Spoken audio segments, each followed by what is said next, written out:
Alors, pour permettre aux PME et aux autres entreprises qui n'ont pas de grands moyens ou bien qui ont de grands moyens d'utiliser ce système facilement, nous ne vous permettons que de ne copier la balance Excel que vous avez conçue et de venir la coller. Et puis, vous avez tous les états financiers, tous les états que compose un état financier. Alors, comment cela se fait? Vous venez à la partie export. Lorsque nous fouillons un peu, nous allons voir qu'il y a tous les éléments, le bilan actif, le bilan passif, et le compte de résultat, le tableau de flux de trésorerie et toutes les notes explicatives. On vient à la partie export et on positionne notre curseur au niveau de la colonne A2. Et on va chercher alors les éléments de la balance. Nous avons un exercice de balance ici.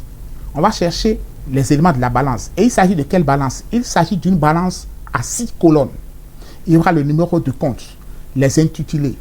Il y a le solde au 31 janvier, le solde au 1er janvier de l'année N, débit-crédit. Il y a les mouvements de l'année N, débit-crédit. Et il y a le solde au 31 décembre de l'année N. Nous allons copier tous les éléments de cette balance-là. Et tous les éléments de la balance étant copiés, nous venons au niveau de notre plaquette Excel A2 et nous collons simplement notre balance qui a été copiée de là-bas. Je reprends, je copie simplement. Et lorsque c'est copié, vous allez voir que tous les éléments des états financiers qui ont des numéros de compte et qui ont été renseignés sont effectivement dans l'état financier. Et les notes également sont renseignées. Les notes qui devraient l'être parce qu'ils ont des écritures comptables ont été passées et qui figurent dans la balance sont renseignées effectivement. Alors, nous pouvons faire une petite vérification. La vérification va concerner le total actif et le total passif. Lorsque nous venons au niveau du total actif, nous voyons l'année N. Ça fait 79 690 204. Je vais au niveau du passif pour voir si c'est la même chose.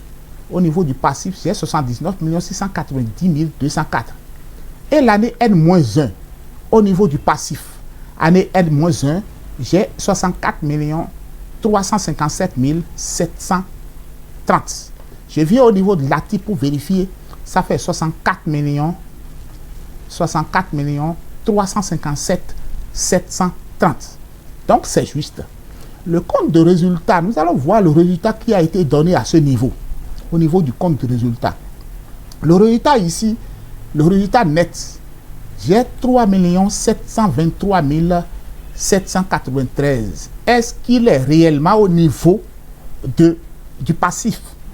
Je viens au niveau du passif, j'ai le résultat net, 3 723 793. Au niveau du tableau des flux de trésorerie, la trésorerie en fin d'année doit être la trésorerie de l'année 31 décembre de l'année N, aussi le même montant qui figure au niveau de l'actif. Ça fait 175 374 ici. Nous venons au niveau de l'actif pour voir. Ça fait 175 374. C'est juste. Et ce serait juste lorsque votre balance réellement que vous renseignez au niveau de export est une balance digne de ce nom.